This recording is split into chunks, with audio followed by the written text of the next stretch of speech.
Ranga bika chit koi kapang Jishu da gong lo bipitang Sa jipao Kalui kaga Jishu da to Ko cha lung kai ka lu tay đâu Lên tăng lên Ada to ka chư ka na hang Kamalampai kito bika sang takle Câu cha lung sa ga đâu tăng le Kai ka thư tay đâu ka lumay hang tay na Ada latlo ka ring tine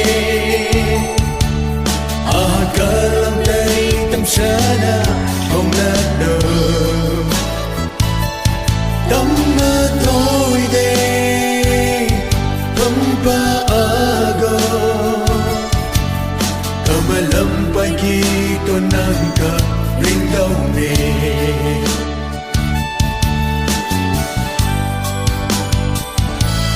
Tuy ka titing kay matampa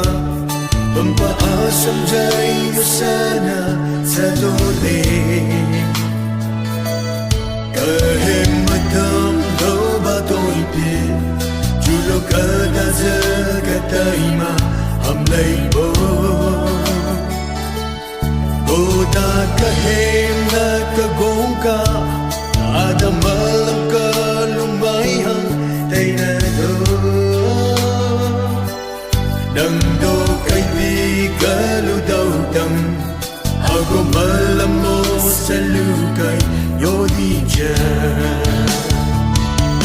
Ada lato Karing tine Akalang kay kamsyana Kung lalo Tama to'y de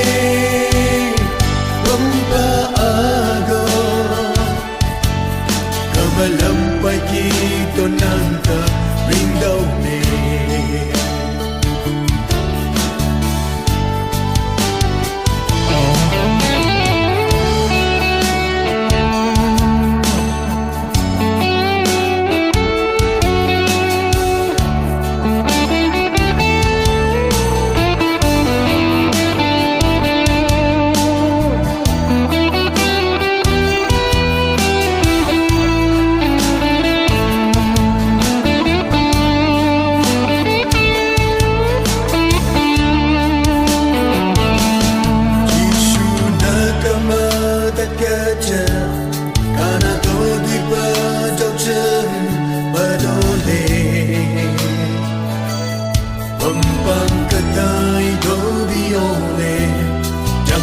Sampai tay ring kerole Ai tôi đâu ana koi salay Lo chalung tika dapot ma suy lay po Ada to nang do biolo Atay karing chalung kapi Jishu de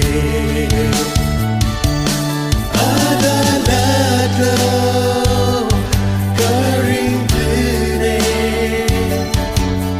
Akalang kay kamsana kung lalo Kama to'y de Pampaago Kamalampay kito nangka ring daw ne Kamalampay kito nangka ring daw ne